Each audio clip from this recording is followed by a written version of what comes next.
trata de una discusión más teórica en términos de cómo pensar otras maneras de abordar la migración. Y lo que yo les propongo es hacer una especie de encuadre previo, un poco desde dónde surge esta propuesta y a qué tipo de interrogantes responde en términos de una serie de procesos que habían sido poco vistos y analizados en términos de los marcos históricos de las migraciones, ¿no?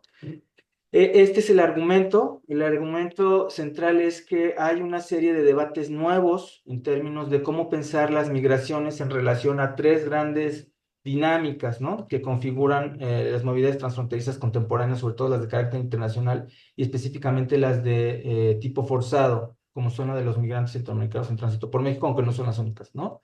Y que tiene que ver con las relaciones entre migrantes, la política estatal migratoria, aunque puede incluir también cuestiones de políticas fronterizas en específico, y justamente las fronteras, ¿no? En términos de producciones sociopolíticas que son cambiantes.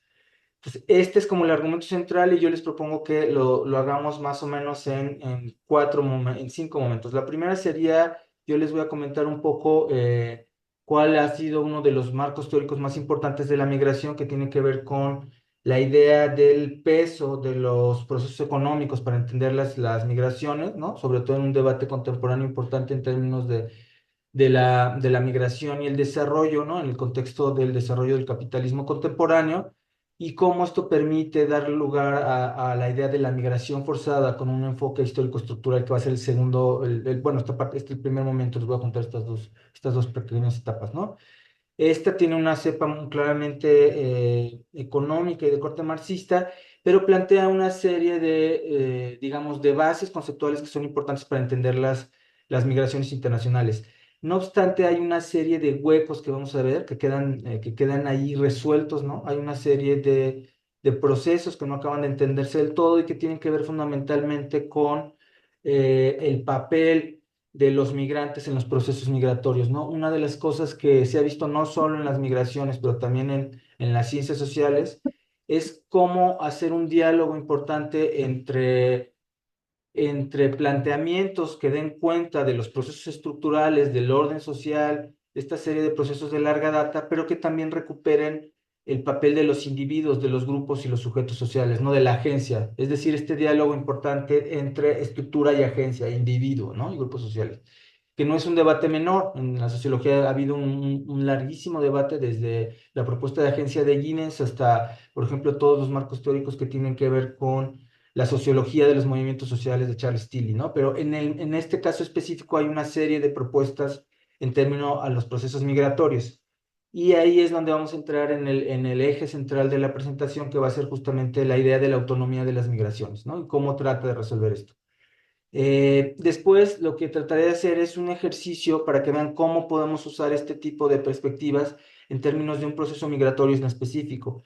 Esto también tiene que ver con una reflexión teórica importante que es, si bien la teoría tiene la necesidad de una serie de desarrollos conceptuales importantes y de una serie de reflexiones endémicas a la propia teoría que es importante, siempre está en función del análisis de los procesos sociales, ¿no? Entonces, una de las cuestiones que es importante tener en cuenta es la idea de cómo pensamos críticamente la relación entre teoría y proceso social. Y por eso la idea es ver, que vean ustedes cómo se puede aplicar y en qué medida, ¿no? Como ustedes saben, también esto implica justamente una serie de ajustes y aquí también se parte de una especie de relación compleja. Por un lado, la teoría surge en relación de una serie de lecturas de procesos acumulativos reflexivos en torno a las disciplinas y ciertos debates específicos, pero también en relación a una serie de procesos sociales concretos y el diálogo crítico que hay, ¿no? Este, y justamente finalizaremos, si les parece bien, viendo el video, uno de los videos de Humanizando la Deportación, que es justamente como la concreción de esta serie de planteamientos, ¿no? Una de las críticas que se le ha hecho también a diversos planteamientos teóricos es que se quedan en digamos, como la esfera de la estratosfera de la teoría y que no bajan luego a análisis concretos. Y como ustedes van a ver, se hace esta doble vertiente de aterrizaje. Por un lado, el análisis concreto de la migración centroamericana, pero en términos de las caravanas migrantes, y por otro lado, cómo se puede transitar en términos prácticos a otro tipo de formas de conocimiento, como podrían ser esta serie de cortometrajes documentales, ¿no? El que yo les voy a mostrar es solo uno, de hecho es una serie de más o menos 2 o 3 documentales, dos pequeños en este caso concreto, pero van a ver que este archivo, el de Humanizando la Deportación, es un archivo mucho más extenso y robusto y que tiene otro tipo de procesos, ¿no? Y que además transita justamente algo que había pensado la ciencia social, las teorías de las ciencias sociales críticas que tienen que ver con cómo planteamos también la transición y el impacto del ejercicio de producción académica en términos de impactos concretos, tangibles de los órdenes sociales con los cuales intervenimos y colaboramos, ¿no? Pero bueno, eso es otra discusión para otra sesión que da para todo un tema, pero que digamos que sí es uno de los ejes importantes tanto de la autonomía como de los ejercicios que hacemos acá, ¿no? Bueno, dicho esto, si les parece, iniciaríamos justamente con esto que les comentaba. Como ustedes saben, el campo de estudio de las migraciones es un campo que ha venido creciendo de manera muy, muy importante desde finales del siglo XX.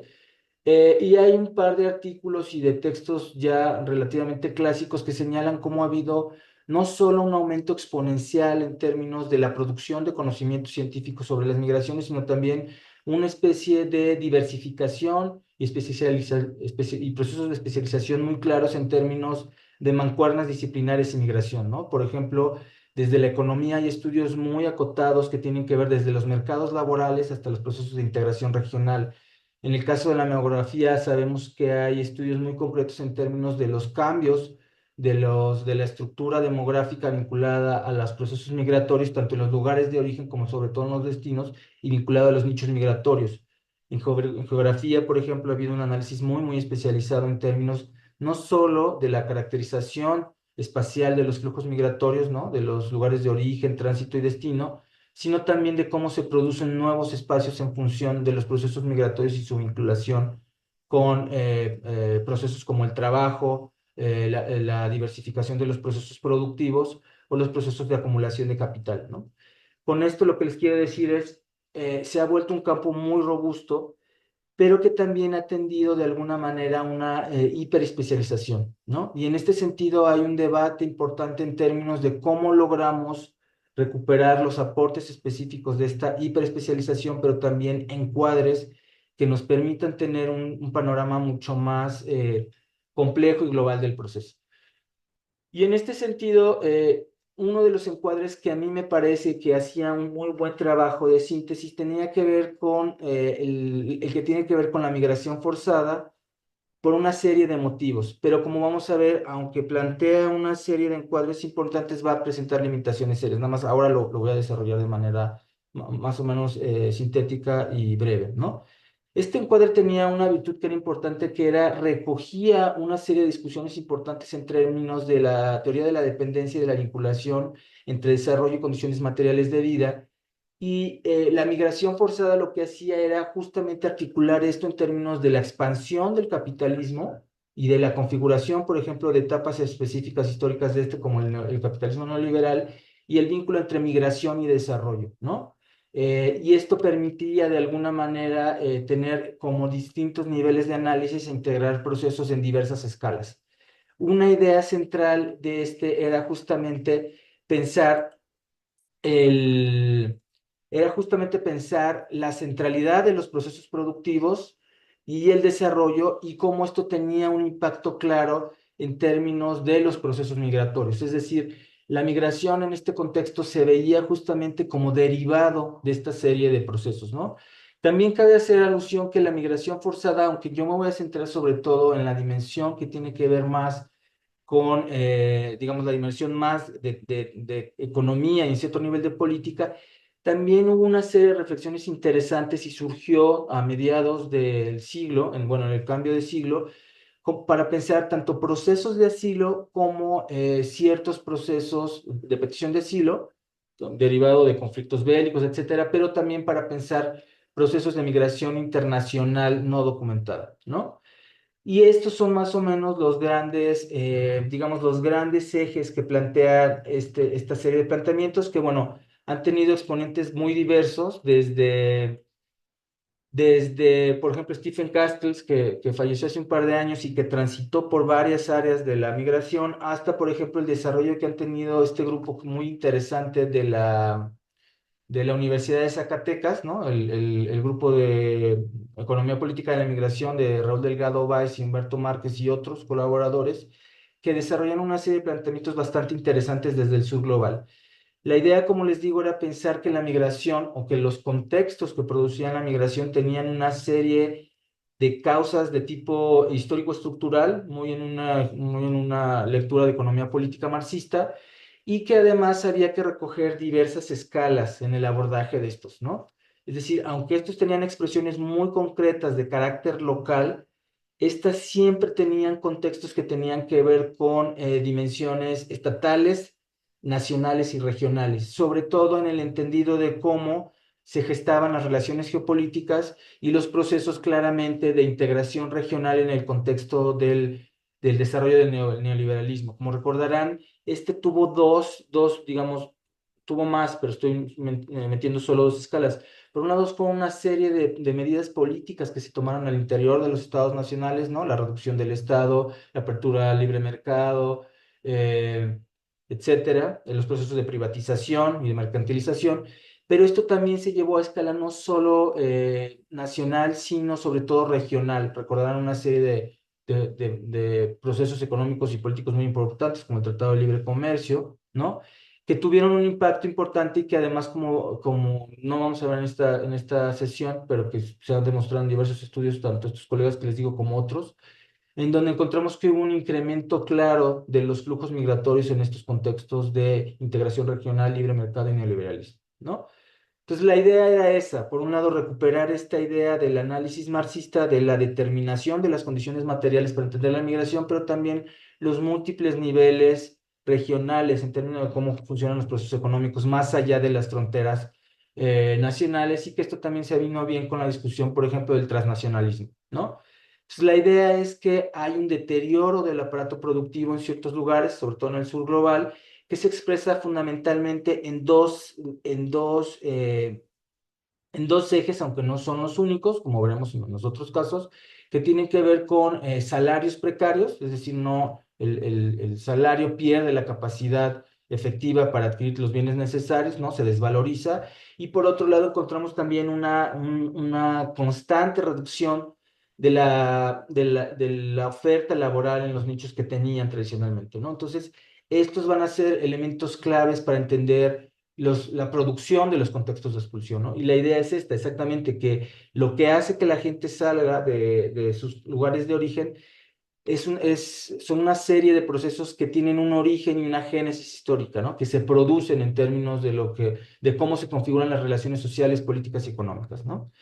Si bien este es un carácter importante y tuvo un papel muy importante, por ejemplo, en la migración México-Estados Unidos, también es cierto que hubo otros procesos de migración forzada en donde hubo otro tipo de contextos de expulsión que se vincularon digamos, a otras dinámicas. Estos son más el caso por ejemplo, de los escenarios del norte de Centroamérica en ciertos lugares, ¿no? Por ejemplo, en Guatemala o El Salvador, que tuvieron que ver sobre todo, por ejemplo, con procesos políticos vinculados a contextos de violencia o de crimen organizado, ¿no?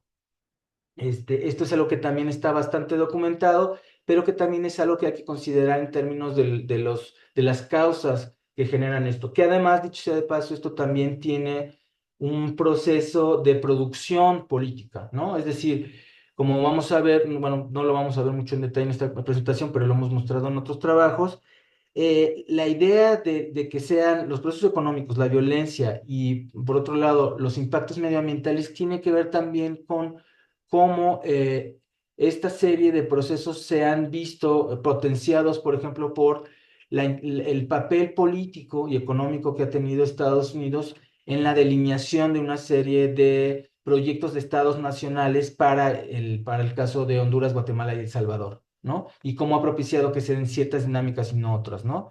Por ejemplo, el caso de las maras en El Salvador, o el caso, por ejemplo, del intervencionismo muy claro, tanto político como económico en Honduras, que propició por buena parte del siglo que se dieron estos contextos tan claros de violencia y impunidad, etcétera, ¿no?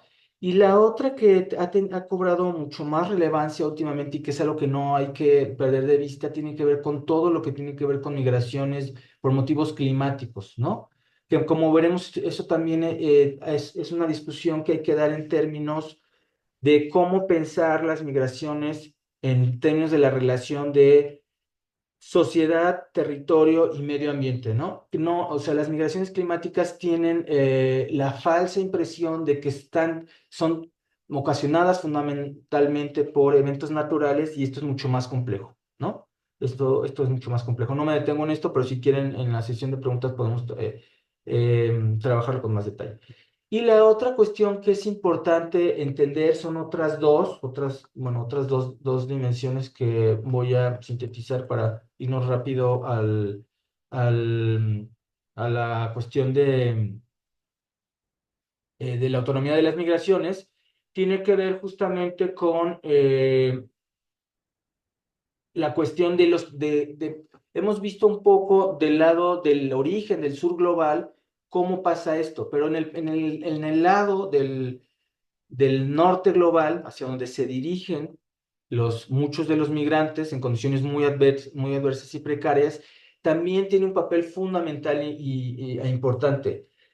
No solo en términos como en el caso de Estados Unidos, para delinear lo que pasó en términos de generar un modelo económico como el que se generó en México y en el norte de Centroamérica en términos de estados neoliberales, sino también en el caso de que Estados Unidos, como ustedes saben, también esta serie de medidas neoliberales tuvieron una serie de impactos digamos, en el decaimiento de ciertos procesos productivos, en el desplazamiento de ciertos grupos de trabajadores, pero sobre todo en términos de que el proceso de la transición demográfica que experimentó Estados Unidos lo hace desde hace varios lustros un país dependiente en términos de la necesidad de mano de obra joven en ciertos nichos productivos. Por ejemplo, el caso de los jornaleros agrícolas, ¿no? Del trabajo agrícola en Estados Unidos. Como ustedes saben, mucho de este trabajo se lleva a cabo por migrantes y muchos de ellos mexicanos, pero no es el único, ¿no? Tenemos una fuerte presencia de trabajadores migrantes indocumentados en sectores y en nichos como construcción, servicios, labores de cuidado, etcétera, ¿no? Entonces, lo que tenemos que entender es que este es un complejo proceso que tiene que ver tanto digamos, con el deterioro de las condiciones de vida en los países de origen, pero también con la necesidad de trabajadores en el norte global. Y aquí hay dos cosas que es importante recalcar y que son claves. La primera es, por un lado, estos trabajadores migrantes, pese a la serie de retóricas que últimamente circulan desde hace también varios años, de que son una especie de rémora de las sociedades de destino, son al revés, por el contrario. Se trata de una serie de grupos de población que no solo vienen a cumplir una función, los migrantes, que no pueden cumplir ya, por ejemplo, los jóvenes trabajadores en Estados Unidos porque no tienen suficientes jóvenes y porque muchos de ellos no quieren este tipo de empleos, pero por otro lado, los trabajadores migrantes, como ustedes saben, y esto lo ha documentado muy bien la economía política de la migración, son trabajadores que incrementan los procesos de riqueza en términos de que abaratan los costos de producción y que además son trabajadores claramente prescindibles y que pueden ser claramente expulsados, ¿no? Entonces, aquí hay digamos, como una dinámica muy compleja en la cual los migrantes vienen a generar una serie de beneficios, principalmente de orden económico, pero no solo, ¿no? Y terminaría esta gran síntesis con dos cosas que me parecen claves. La primera es entender que la migración forzada tiene una dimensión que es fundamental y es la idea de que se trata de eso, de una migración que no es elegida, ¿no? Y no es elegida en dos niveles. Por un lado, porque los migrantes no controlan ni las condiciones a las cuales van a ir a trabajar, ni las situaciones de vida que los hacen migrar, ¿no? Como ustedes vieron, o sea, ni la producción de ofertas laborales serias, ni de un trabajo bien remunerado es algo que puedan controlar ellos en términos de los contextos locales. Es algo que le atañe más al Estado. Y si ampliamos, justamente, como lo han hecho varios estudios, digamos, las orígenes, las causas que propician los procesos migratorios, vamos a encontrar que muchos tienen que ver con derechos sociales básicos, tanto a salud, por ejemplo, como a vivienda u otro tipo de necesidades básicas, ¿no? Entonces, en ese sentido, ahí ya dejé de compartir, ¿no va? ¿Sí la está viendo? Sí la está Sí, viendo, ¿va? Guillermo, sí la Sí, estamos se sigue viendo, no te viendo. Ah, y ahora preocupes. yo no la estoy viendo, no sé qué. Ah, no sé qué hice. Estamos en Ah, la ya, lámina perdón. de migración forzada. Ya, excelente. Entonces, y las otras dos con cuestiones que quería señalar es que este tipo de migraciones implican, como se habrán dado cuenta, una serie de transgresiones claras a los derechos humanos en términos del origen, tránsito y destino, ¿no? No solo porque carecen de documentos migratorios, los migrantes, y como veremos, esto también tiene una causa política importante, sino también, sino también porque se trata, y esto es una cosa que vamos a ver con la autonomía de las migraciones, de una serie de imaginarios y de condiciones jurídicas que les imputan los estados de tránsito y destino a los migrantes que tienen que ver con finalidades políticas. Esto lo voy a detallar con precisión más adelante, pero el hecho de que un migrante sea considerado irregular tiene que ver con el tipo de papeles y de procedimientos administrativos que le demanda el estado de tránsito y destino. No es una condición que él tenga inherentemente, no esencialmente, sino es algo que tiene que ver justamente con cómo visualiza política y jurídicamente el estado de destino o de tránsito, ¿no? Esto lo vamos a ver con más detalle. Pero el ejemplo es claro, así como a nosotros para ir a Estados Unidos nos piden visa, como ustedes saben, a ciertas nacionalidades, por ejemplo, de ciertos europeos, no necesitan visa para entrar a Estados Unidos, ¿no? Entonces, como ven, hay un proceso diferenciado que hay que leer en términos no solo de política migratoria y de leyes migratorias, sino de ejercicios geopolíticos más amplios. Y cerraría diciendo lo que dije, hay que entender esto en una dinámica mucho más amplia de las relaciones entre capitalismo, desarrollo y trabajo en relaciones al norte y sur global, ¿no?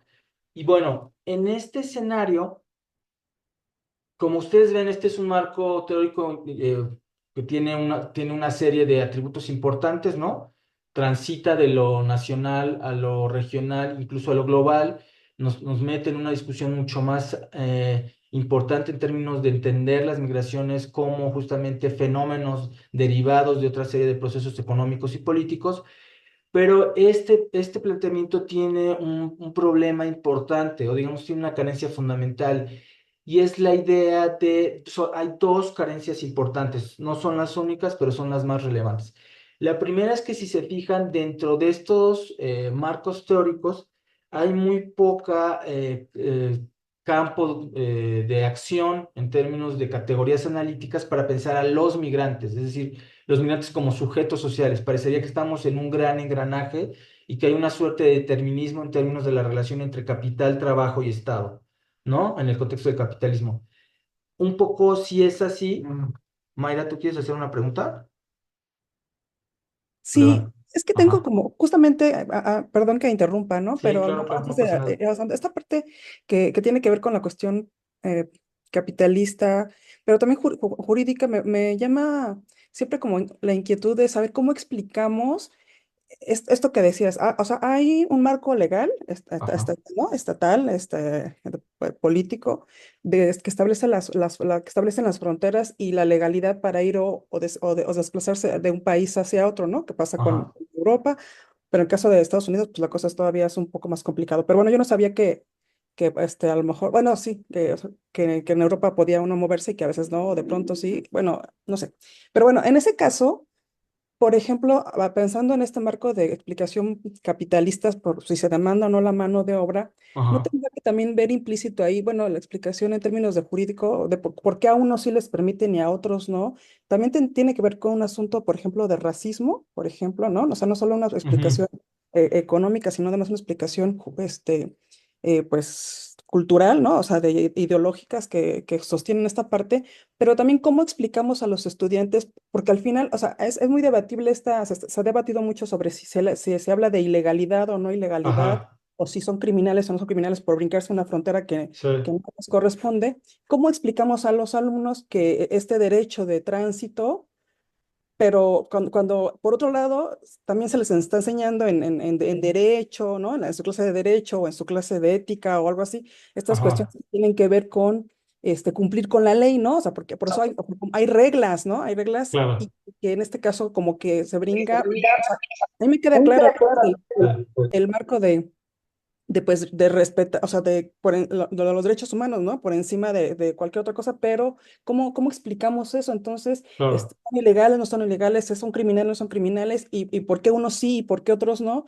Y entonces, en ese caso, más bien, eso muestra como la complejidad también del del marco estatal proceso. y jurídico, ¿no? Pero al final, o sea, pues sí están brincando o sea, no es que yo esté, en Sí, no, contra, ahorita lo platico, pero, no te pero preocupes. al final está brincando, se Sí, está brincando la frontera, ¿no? Y entonces, como que pareciera ser entonces una violación legal de algo que podría parecer, que por otro lado parece un derecho natural, ¿no? El ir y claro. el transitar de un lugar a otro cuando es el propio Estado quien crea las fronteras, no sé, me parece que es muy complejo, pero ¿cómo lo explicamos al Sí, Estado, ¿no? Porque luego así cuando llegan a ese punto me meten en líos y ya no sé cómo solucionarlo porque no soy jurista, y tampoco soy especialista en migraciones, pero cómo explicamos de una manera, no simplista, pero sí ajá, como de una manera mucho más entendible para los estudiantes esta parte. Son muy jóvenes, o sea, ellos están sí, en el marco legal también, ¿no? sí, Y sí. mucho más sobre todo en el marco internacional también. Ahí era por mi duda, ¿cómo explicamos esta parte? Sí, mira, aquí varias cosas. Tú mencionaste lo de la demanda de, bueno, en eso me voy a centrar un poco después, que es una parte importante. La demanda de mano de obra no crean que se da en términos tan mecánicos como lo expliqué. Lo que pasa es efectivamente a un empleador en Estados Unidos le sale mucho mejor contratar a un migrante sin documentos que a un nativo o a un migrante documentado, porque le puede pagar menos, no le paga seguridad social. Y esto, como muchas veces no se le paga seguridad social, siendo que muchos de ellos sí pagan impuestos, los migrantes irregulares, ¿no? Que no tienen documentación migratoria. Esto por un lado. Entonces, sí hay una dimensión que es importante entender que es la migración se trata de un proceso que tiene una dimensión económica que es innegable, esa ya la vimos, nada más quería aclarar que sí hay una lógica que no siempre tiene que ver. La política y la economía no siempre tienen una relación tan claramente articulada, ¿no? Y el ejemplo más claro de este, y este es uno de los aportes de la autonomía de las migraciones también, tiene que ver, por ejemplo, con el caso Trump. Trump hace un uso deliberadamente político del proceso migratorio que tiene una clara contradicción con los datos económicos. Y este es un buen ejemplo de cómo a veces la economía política de la migración, si bien tiene una serie de puntos importantes, no puede explicar todo. La economía política de la migración no puede explicar, por ejemplo, lo que pasa con Trump. En Trump sabemos que hay una decisión política de usar la migración con fines ideológicos y electorales, ¿no? Incluso sabiendo que, o sea, los expertos en términos de economía y los expertos de trabajo, el gobierno norteamericano saben que los migrantes son necesarios, ¿no? No, o sea, ni siquiera se trata de si está bien o está mal, sino son necesarios. Ahora, el otro debate sí es importante y hay una cosa que es importantísima que nos han enseñado y que hay dos grandes lugares de los que hay que partir y que manifiestan generalmente una tensión.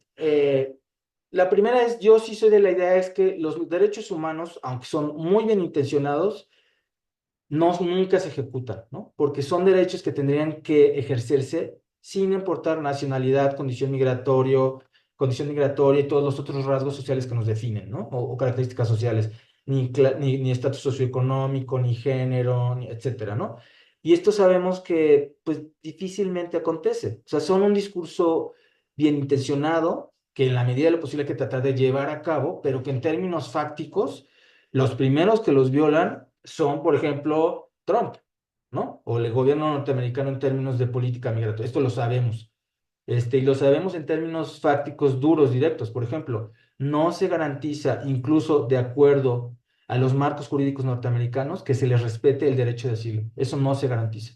Ni con medidas como el programa Quédate en México, ni con el título 42, no se garantiza eso. Entonces, hay que tener en cuenta siempre que el terreno del Estado tiene siempre, aunque también tiene una base económica detrás, siempre tiene una dimensión política inherente. Y esa puede estar o no en desfase con eh, criterios o análisis económicos. Ahora, ¿cómo ver la ley entonces? La ley es una creación. La ley nos han transmitido la idea de que la ley está en una suerte de pedestal y que está allende de nosotros y que no está históricamente condicionada y que no está definida en términos de determinantes intereses políticos. Y esto es, en el mejor de los casos, una imprecisión, en el peor de los casos, una imagen que nos ayuda a entender muy poco qué acontece. Y el ejemplo que te pongo es el siguiente. Nos han enseñado, por ejemplo, que las leyes se aplican igual para todos. En el caso de las leyes migratorias, en el caso de Estados Unidos, esto es una absoluta falacia. Por ejemplo, sabemos que las visas no se las piden a todos. A nosotros nos piden visa. Pero hay nacionalidades europeas o hay países de la Unión Europea que no necesitan visa, ¿no? Entonces, nos habla efectivamente que hay un escenario diferenciado en términos de cómo ven a los migrantes. Y esto no solo tiene que ver con los migrantes, por ejemplo, que entrarían con documentación migratoria, sino también los migrantes, por ejemplo, que entran sin documentación migratoria. Acuérdense, cuando inició la guerra en Ucrania, hubo un momento en los primeros años, con la invasión Rusia a Ucrania, en que llegaron a la frontera norte varios miles de ucranianos. En 3 semanas Estados Unidos resolvió el proceso de asilo, en 3 semanas. Llegan decenas, centenas de miles anualmente de centroamericanos, o sea, de hondureños, salvadoreños y guatemaltecos, y el índice de aceptación es mínimo y tardan en promedio entre meses y años. Entonces, lo que se observa de facto es que hay un ejercicio político detrás de la aplicación de las leyes. ¿Sí me van a entender? Entonces, esto es algo que no hay que perder de vista, y esto es de hecho uno de los aportes de la economía, de la autonomía de las migraciones y es la idea que les comentaba, y si quieren, bueno, voy entrando en el tema, es justamente la idea de que la condición, la irregularidad es una condición que crea el Estado en relación a cierto grupo que no es uno de su, no es población de la que sea ciudadano. No sé si me entienden. Por ejemplo, los migrantes de Honduras, de Guatemala y de El Salvador, ¿no? Entonces, en relación a esa lectura que se hace de esos migrantes, se ejecuta y se aplica un marco migratorio que seguramente tiene una historia previa, pero que se ejecuta con mucho más efectividad, violencia, o que se ejecuta parcialmente. Por ejemplo, cuando una cuestión que fue muy interesante y muy dramática en la pandemia fue la tensión y contradicción manifiesta que tuvo Trump. Recordarán que Trump fue de los pocos gobiernos prácticamente negacionistas, no negacionistas, pero que no aplicó medidas federales, ¿no? Dejó que los estados o sea que, por ejemplo, California, Texas, etcétera, hicieran las medidas. No hubo como en el caso de México y otros países, donde hubo políticas federales, nacionales, donde esto es lo que hay que hacer en términos de la pandemia. Como ustedes recordarán, en el caso de Trump, no hubo realmente una política sanitaria de corte federal nacional, pero sí hubo la aplicación del título 42. El título 42 fue una medida que ya se había aplicado en ciertos contextos y que lo que hizo, recordarán ustedes, fue prácticamente blindar la frontera. Entonces, si tú llegabas como mexicano sin documentos, hondureño sin documentos, intentabas solicitar tu derecho a pedir asilo, que es un derecho que tú tienes allá, ni los atendían, o sea, no, ni siquiera los dejaban entrar. Entonces, sí ven la contradicción manifiesta. O sea, por un lado hay un ejercicio político de, no, la pandemia es prácticamente una cosa que tienen que entender a nivel de los estados, ¿no? California, Texas, etcétera. Pero para los migrantes, entonces sí recurrimos a una medida de esta naturaleza. Y en el caso de México no es muy distinto, tampoco, ¿no?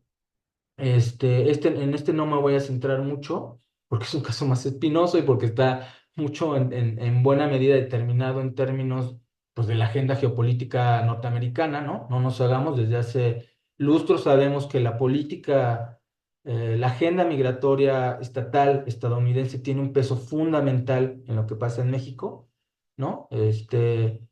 Pero en el caso lo que vemos es eso, y este es de alguna manera uno de los aportes importantes de la autonomía de las migraciones, porque lo que hace, y aquí sí te contesté, ¿verdad, Mayra? Va. En este sentido, digamos que, y aquí ya articulo lo de la autonomía de las migraciones, eh, uno de los papeles importantes fue redimensionar dos cosas, o sea, sin negar el determinismo económico, o digamos, o la parte importante de la base económica, sí se puso la discusión dos cosas importantes. La primera es el papel del Estado, ¿no? Pero justamente el papel del Estado en términos de cómo lee y crea una política en función de los migrantes, ¿no? ¿No? Y de cierto tipo de migrantes, es decir, cómo produce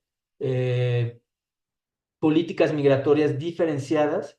Y el otro gran aporte es también cómo los migrantes se comportan como si estuvieran justamente en un campo en donde tienen que generar una serie de estrategias para llevar a cabo sus proyectos migratorios y donde la migración se tiene que ver como una suerte de acción sociopolítica, quizás no en términos claros y duros de un movimiento social o de una acción política clásica, porque eso sería un exceso, ¿no? O sea, tampoco se trata de romantizar aquí, pero de lo que sí se trata es de ver que los migrantes sí tienen una capacidad de agencia que ejecutan y llevan a cabo. Y ahí, digamos, y ahorita te doy la palabra, Marilena, el margen de expresión de esta capacidad de agencia es muy vasto. Puede ser justamente desde recurrir a las redes comunitarias para generar el dinero que necesitan para cruzar, ¿no? O las estrategias de solidaridad que fueron muy claras, por ejemplo, en la pandemia, ¿no? ¿Recordarán? En la pandemia las remesas se siguieron enviando, ¿no? Hubo incluso casos muy interesantes, muy dramáticos, también recordarán, de algo que se llamó remesas inversas, que fue gente que mandó dinero a los migrantes cuando no tenían empleo por el contexto del cierre de empleos en el contexto sanitario, ¿no? O por ejemplo, las colectas que se hicieron para retornar a migrantes que fallecieron en Estados Unidos. Entonces tenemos ese fue un buen ejemplo, o por ejemplo, algunos que fueron tratados más con los primeros inicios de la autonomía de las migraciones, como el caso del movimiento de los sin papeles, recordarán en Francia y en Europa, o el caso de las movilizaciones durante los mediados de la primera década del siglo de migrantes latinos en Estados Unidos, recordarán las grandes manifestaciones que hubo, ¿no? Entonces, tenemos también que es un rango muy amplio y en esto me voy a tener un poco más adelante, pero si quieres, Marilena, ¿tú querías plantear alguna pregunta? Sí, es muy interesante esta propuesta de la autonomía de de la autonomía de las migraciones, porque nos pone precisamente la dimensión política de la migración, tanto del lado de los estados y como usted dice, doctor Guillermo, el estado define, o sea, lo deseable y lo indeseable, ¿no? Al migrante deseable y al migrante indeseable o al que va a tener más fácil acceso. Y eso lo vemos, por ejemplo, ahorita con los migrantes venezolanos y cubanos que están en tránsito en México y que están en espera de su solicitud, de respuesta a sus solicitudes de asilo. Y en México, por ejemplo, hay muchos venezolanos que están trabajando, sí, pero es un trabajo de mientras en ciertas actividades, porque en realidad trabajan 2, 3, 4, 5, a veces 6 meses, porque están a la espera vamos a decir, de que sus solicitudes de asilo sean favorables. Ahora bien, porque ellos se les está dando, aunque hay más tardanza que a los ucranianos, pues porque también tiene que ver con una cuestión geopolítica, ¿no? Los países, que ahí es donde se enlaza todo, la propuesta de la autonomía de las relaciones, que se me hizo muy interesantes, con un contexto geopolítico donde Estados Unidos, por ejemplo, en este caso de esta migración, les está dando preferencia. Por ejemplo, a los indeseables, que son mexicanos, hondureños, guatemaltecos y todas estas,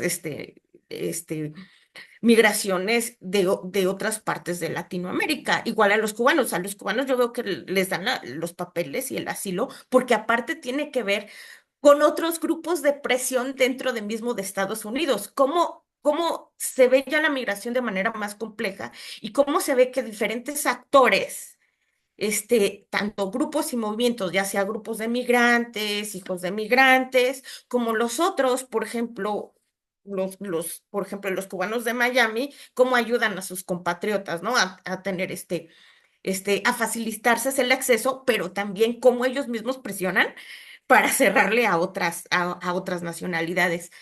Y eso lo estamos viendo hoy en día, si uno se pone a platicar con varios de estos migrantes. Entonces, a mí se me hizo es una propuesta muy interesante porque rescata, precisamente, yo he leído a Márquez y a Delgado Weiss, pero también a Michael Kearney con el transnacionalismo. Muchas gracias, Marilena. Sí, ahorita comento. Irina, si quieres tú intervenir.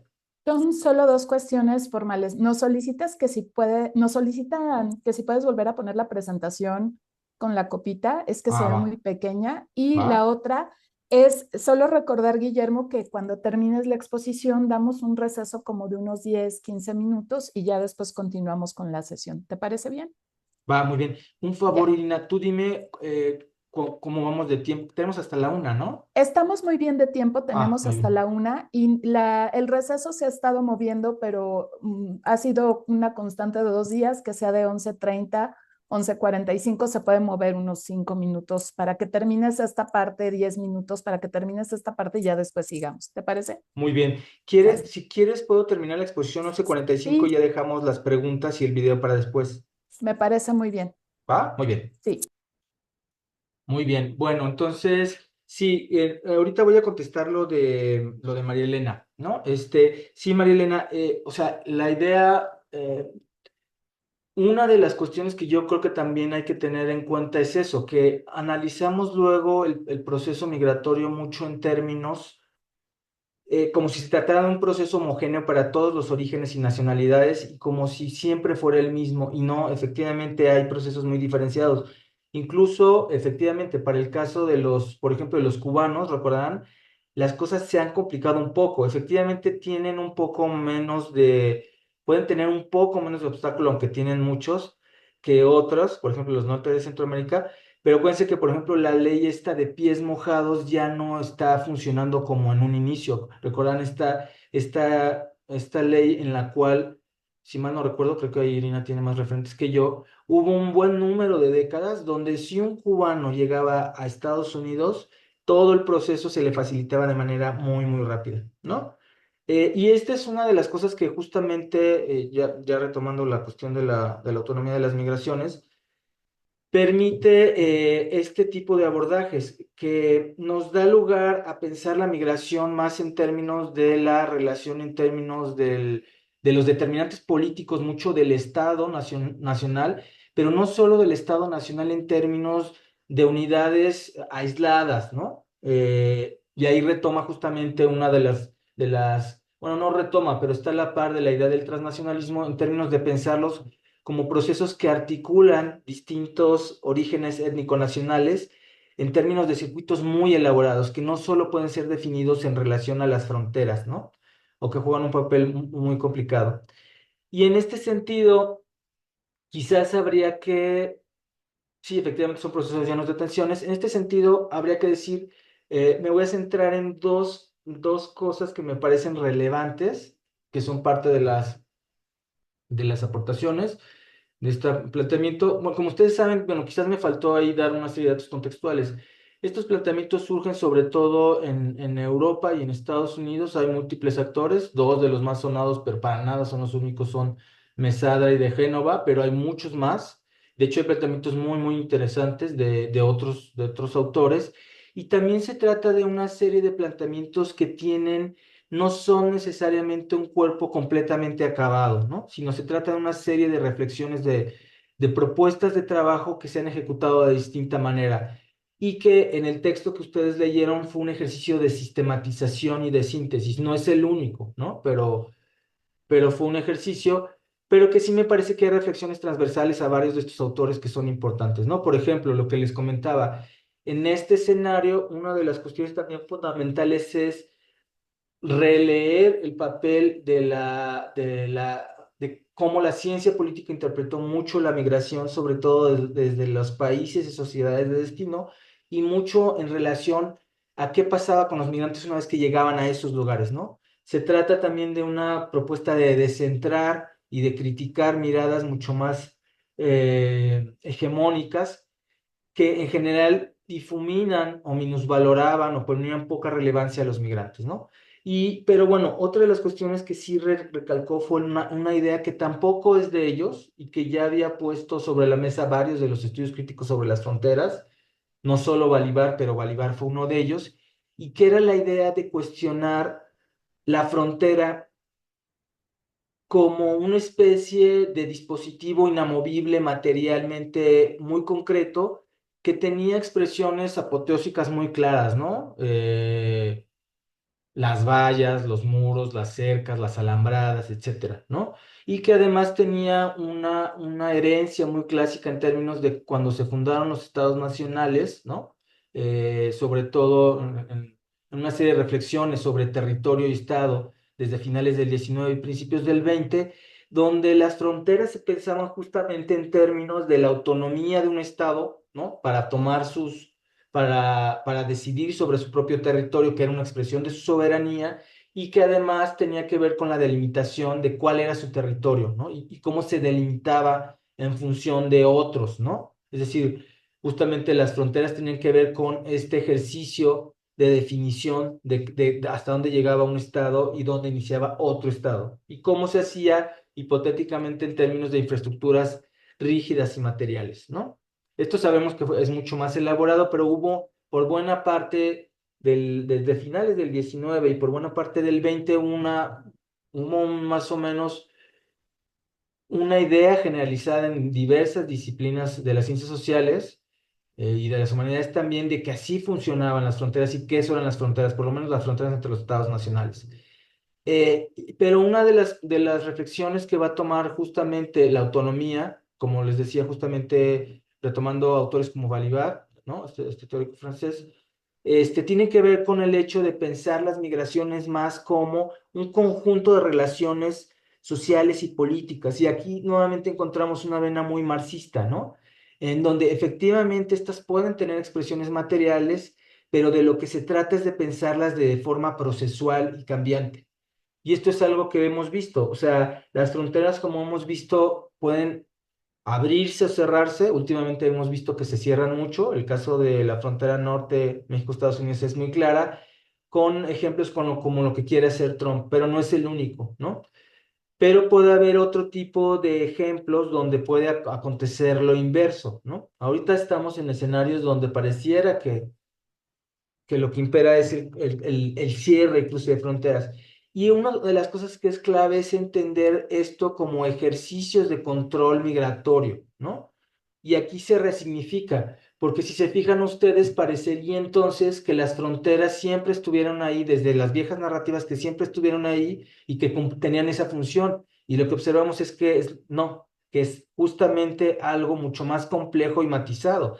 Las fronteras pueden usarse como dispositivos de control migratorio, ¿no? Sobre todo para migraciones que no tienen documentación migratoria, ¿no? Aunque también las fronteras sirven para el flujo el control de flujos migratorios con documentación migratoria. Y bueno, aquí la autonomía puso efectivamente una serie de propuestas interesantes, como la de régimen fronterizo, los procesos de externalización de fronteras y de control migratorio, ¿no? Y la securitización fronteriza, ¿no?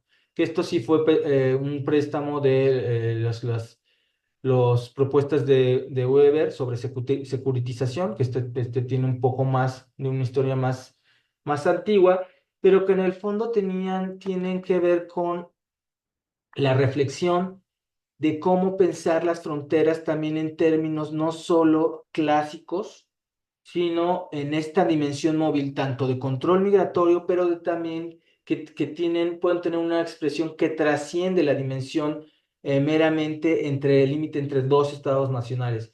Y voy a poner dos ejemplos de régimen fronterizo y de externalización de fronteras. Por ejemplo, una de las ideas interesantes es que el régimen fronterizo puede ser un complejo mucho más elaborado. Por ejemplo, se puede hablar de un régimen fronterizo regional que está en buena medida configurado por los intereses estadounidenses, que se extiende desde el sur de Estados Unidos hasta prácticamente el norte de Centroamérica, ¿no? En donde encontramos que las políticas migratorias y fronterizas hacia ciertas nacionalidades están más o menos alineadas. Por ejemplo, esto que les comentaba de las restricciones tan fuertes hacia el norte, hacia ciertos migrantes del norte de Centroamérica, no es una cosa solo que se da en Estados Unidos, se da mucho en México y, por ejemplo, se dio también en algunos momentos en Guatemala respecto a los hondureños, ¿no? O el caso de la externalización de fronteras, que es una, digamos, una propuesta parecida, y es la idea de cómo ciertas medidas políticas que se toman en cierto país favorecen la agenda antiinmigrante de otro. Por ejemplo, cuando Estados Unidos hizo una serie de acciones políticas de presión, ¿no? Recordarán, por ejemplo, cuando Trump amenazó con poner aranceles a las importaciones mexicanas con destino estadounidense, rápidamente hubo una serie de medidas de política migratoria de facto, no de ley migratoria, de política migratoria, muy efectivas en términos de desarticular las caravanas en México. Recordarán esto en el 19, ¿no? Que fue cuando se enviaron una serie de efectivos de la Guardia Nacional y de personal del Instituto Nacional de Migración hacia la frontera sur, ¿no? Entonces ahí vemos también que se da este proceso que les digo de cómo las fronteras pueden externalizarse. Otro buen ejemplo es el caso de la Unión Europea, recordarán. En el caso de la Unión Europea esto es plásticamente muy visible cuando los controles fronterizos duros se desplazan del núcleo duro de Europa Occidental, ¿no? Inglaterra, Francia, etcétera, se desplaza hacia lugares de la periferia de la Unión Europea, ¿no? Y donde se les encarga justamente hacer estos ejercicios de contención migratoria muy claros. Y a esto también la propuesta de la securitización fronteriza, que tiene que ver con ver justamente las fronteras como un acento de seguridad nacional que remite al otro que les decía, a la idea de construir, que es algo que mencionaron tanto Marilena como su colega previa, en términos de cómo construimos políticamente la imagen del migrante, ¿no? Y este sí es uno de los aportes también interesantes de esta serie de planteamientos, que es la idea de que la irregularidad que se le imputa a los migrantes, para empezar, sería, por un lado, cuestionar la esencialización y naturalización de que los migrantes son irregulares, o que son ilegales, o que son criminales. Lo que hace la autonomía de las migraciones es cuestionar esto, y es decir, se está construyendo una narrativa que no se basa en un análisis de los procesos sociales, se basa en procesos de ingeniería social con fines políticos, ¿no? Entonces, lo que va a mostrar la autonomía de las migraciones es que la irregularidad es una construcción política que tiene que ver con cómo un Estado le demanda ciertos requisitos a ciertos grupos de ciertos países, ¿no? Lo que les decía, por ejemplo, eh, es un hecho completamente histórico, político, claro, con una expresión jurídica, el que por ejemplo, a cierto ciudadano europeo, ¿no? A un francés no se le pida visa para entrar a Estados Unidos y a un hondureño sí se le pida visa, ¿no?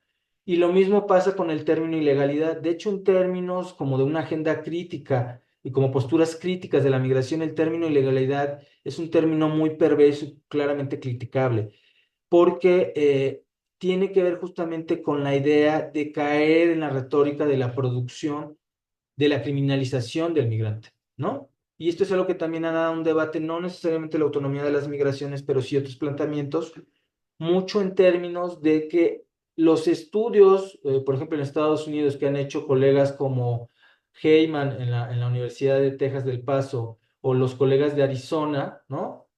Whiteford y otros, han mostrado que no hay o Martínez, han mostrado que no hay una relación clara entre crimen y migración. Es decir, esta idea de que el migrante es un criminal no se corresponde con la realidad. Menos del 5% de los migrantes han cometido un delito serio, por ejemplo, en Estados Unidos. Y si nos bajamos a los grupos que son imputados, como los criminales, como los mexicanos, los del norte, etcétera, estos porcentajes no varían mucho. O sea, lo que observamos es que se construye una retórica generalizante en función de excepciones y y de casos que no representan para nada el grueso de las poblaciones migrantes sin documentos migratorios en Estados Unidos, ¿no? Entonces, hay una apuesta importante justamente por criticar esto, ¿no? Por varias razones. Primero, porque no tiene un correlato con la realidad, ¿no? O sea, lo que muestran los estudios serios es que esto no acontece. Y por otro lado, porque en el fondo de lo que se trata son de ejercicios que tienen finalidades políticas de otra índole. Como sabemos en el caso de Trump, por ejemplo, pues tiene una finalidad clara de legitimarse frente a su base electoral y de incrementar el número de votantes potenciales, ¿no? Y se ha vuelto, como bien sabemos, se ha vuelto un tema que genera muchos réditos políticos, se ha vuelto un activo político en el debate estadounidense, sobre todo electoralmente, ¿no?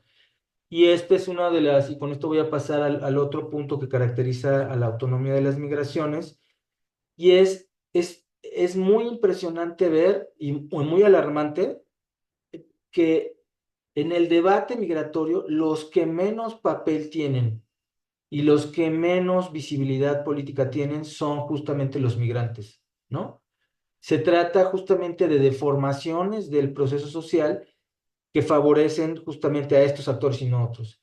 Y uno de los planteamientos justamente de la autonomía es ese, va a decir, en las migraciones hemos puesto poca atención al rol tan importante que juegan los migrantes, porque los migrantes son finalmente quienes ejecutan las trayectorias migratorias y quienes las deciden. Efectivamente, hay una dimensión política, ¿no? Que tiene que ver con lo que los estados les piden o no les piden o cómo obstaculizan sus trayectorias. Efectivamente, hay determinaciones económicas. Si los salarios son bajos, la gente va a tener que salir. Pero son los propios migrantes los que en términos colectivos, individuales, grupales o a veces individuales toman esa decisión y ejecutan esa acción de migrar, ¿no? De migrar justamente como una forma de, por un lado, de debatir, de contrarrestar, de criticar las condiciones en las que viven, ¿no? De generar estrategias que les permitan tener una vida más digna, pero también en términos de el derecho a una vida digna cuando llevan a cabo sus tránsitos migratorios, ¿no? Y aquí ya me bajo al segundo nivel, que este es uno muy interesante y es las acciones y estrategias migrantes, las luchas migrantes, como les dicen la autonomía de las migraciones, son de lo más variado y no hay que entenderla necesariamente en términos de acciones políticas eh, como la ciencia política clásicamente las ha analizado, ni tampoco los movimientos sociales. Es cierto que a veces se presentan este tipo de situaciones, que les digo, como el movimiento de los sin papeles, o recordarán las marchas multitudinarias en Estados Unidos, ¿no? A mediados de la década del 2000, ¿no? Recordarán que hubo una serie de movilizaciones impresionantes, ¿no? Y que además ahí se articularon también no solo con la cuestión migratoria, sino también con la cuestión de la identidad de ellos como trabajadores y con orígenes, con distintos orígenes étnico-nacionales. Y en este sentido, si bien la autonomía implica estos ejercicios, estos mucho más visibles, ¿no? De organización clara, etcétera, también implica los otros que les comentaba, ¿no? Desde el tránsito migratorio, las estrategias concretas para estar en un lugar y desplazarse a otro, hasta, por ejemplo, las estrategias deliberadas para ser invisible a veces en el caso de ciertos migrantes que quieren llegar a ciertos lados de Europa, o, por ejemplo, el caso contrario, en las caravanas migrantes, que es un buen ejemplo para ser visibles porque la visibilidad les permitía una serie de condiciones de protección respecto a cierto grupo, a ciertos grupos, ¿no? Que los agredían y lucraban con ellos, ¿no? Violaban sus derechos humanos, ¿no? Este, y bueno, si quieren, podemos abrir, yo creo que nos podemos ir al descanso. Quizás voy a cerrar nada más diciendo cómo se puede aplicar la autonomía de las migraciones a la al caso de la migración del norte de Centroamérica, en específico a las caravanas. Y regresando, si les parece bien, colegas e Irina, podemos ver el video y abrimos ya la sesión de preguntas, ¿les parece? Y bueno, de los puntos que quedan. Yo estoy haciendo una síntesis muy apretada, pero evidentemente en la sesión de preguntas podemos ya volver a los puntos más específicos sobre los planteamientos, ¿les parece? Sí, Guillermo, muy bien, nos parece muy bien. Va, pues bueno, entonces las caravanas fueron un ejercicio muy interesante justamente por eso, porque por un lado había una serie en el caso del norte de Centroamérica encontramos justamente lo que les decía, hay una clara base, claro escenario de causas estructurales, ¿no? Una fuerte pobreza, muy bajos salarios, hay condiciones políticas importantes de violencia, etcétera, y también hay digamos, eventos medioambientales que han tenido impactos devastadores como ETA y OTA o incluso la pandemia, ¿no? Los huracanes ETA y OTA o la pandemia. Y hay efectivamente un marco histórico que permite entender esto. También hay un escenario donde es clara esta idea de cómo hay una lectura política de los estados de tránsito y destino en términos de cómo criminalizan a los migrantes. Pero lo que encontramos también en el caso de las caravanas del 18 y del 19, y algunas reflexiones podrían extenderse a las caravanas que siguieron aconteciendo durante la pandemia y posteriormente, tiene que ver con la centralidad de los migrantes y cómo se mostraron como sujetos sociopolíticos. Estas caravanas no son las primeras, ya sabíamos que había caravanas anteriores, sobre todo a inicios de la década, con las caravanas de las madres migrantes. Estas caravanas eran más, sí como un ejercicio político de denuncia y de posicionamiento, y las caravanas de madres migrantes lo que intentaban era presionar políticamente para encontrar a sus hijos migrantes desaparecidos, ¿no? Bueno, hijos, esposos, etcétera, ¿no? Y también el Via Crucis migrante, que recordarán que tal cual tenían digamos, como estrategias muy similares de tránsito a través de México, nada más que en el caso de estas dos experiencias previas, la relación con el Estado fue otra, sí podían hacerlo, ¿no? En el caso de las caravanas del 18, y de acuerdo a lo que han dicho, por ejemplo, periodistas hondureños que estuvieron participando en ellas, encontramos que fueron ejercicios de autoorganización y autoconvocatoria importantes. Es cierto, las caravanas no fueron, digamos, no tenían un programa político al inicio, claro, o sea, no es que dijeran, somos una organización y nos vamos a juntar para migrar, no, se convocaron a través de redes sociales y se fueron acumulando y aglutinando diversos contingentes. Pero algo que sí fue muy, muy interesante fue la diversificación de grupos que las componían, ¿no? Porque, como sabrán, el perfil más o menos preponderante de las migraciones del norte centroamericano era básicamente hombres jóvenes en edad laboral, con un rango de edad importante que puede ir desde poco menos de la mayoría de edad hasta edades incluso avanzadas, pero el grueso es más o menos de los 18 a los 40, poco más. Pero aquí encontramos que hubo mujeres, hubo familias, hubo población no heterosexual, ¿no? Y que se organizaron en contingentes y que fueron creando formas de organización efímera, liderazgos temporales que les permitían ir remontando las diversas adversidades. Como sugiere Dolores París y otras colegas, esto les permitió un tránsito por México, ¿no? Y fueron cambiando sus estrategias, ¿no? Incluso con estrategias de autocuidado, con prácticas de solidaridad mutua, por ejemplo, compartir la comida, los lugares de reposo, el cuidado de los niños, incluso con la idea de asamblea. Recordarán que cuando llegaban a un sitio se juntaban y deliberaban, ¿no? No estoy hablando de un ejercicio idílico y de romantización de esta experiencia, pero sí de una serie de estrategias que fueron bastante funcionales, por lo menos para llegar a frontera norte, ¿no? Como bien dice también Dolores París, eh, es cierto que cuando llegaron a la frontera las caravanas se dispersaron porque ahí ya aplicó efectivamente el proceso de control migratorio México-norteamericano, ¿no? En términos sobre todo norteamericano, en términos del lento y complejo proceso de petición de asilo, ¿no? Esto que ya había comentado. Pero me parece que sí hay que recuperarlo como una forma de ver las migraciones de otra manera, ¿no? Y también como una forma de una relación constante y de tensión con los estados nacionales de tránsito-destino. También es cierto que, como han dicho otros colegas, por ejemplo, como Eduardo Cantalapiedra eh, y otros colegas del Colegio de la Frontera Norte, es cierto también que el Estado refinó sus estrategias de control y violencia fronteriza. si bien la estrategia de las caravanas funcionó bien en 18 y 19, a partir del 19 se han vuelto mucho más selectivos los ejercicios de contención migratoria. Y en lugar de tener, por ejemplo, las estrategias clásicas de cerrar las fronteras, ¿no? De cerrar ciertos puntos fronterizos, por ejemplo, con las caravanas recordarán que se recurrieron a otro tipo de estrategias que también vimos a mediados de la década pasada en términos de operativos y redadas, ¿no? Esto es algo interesante porque lo que se observó fue justamente que hubo un proceso del uso del territorio diferente por parte de los estados nacionales, ¿no?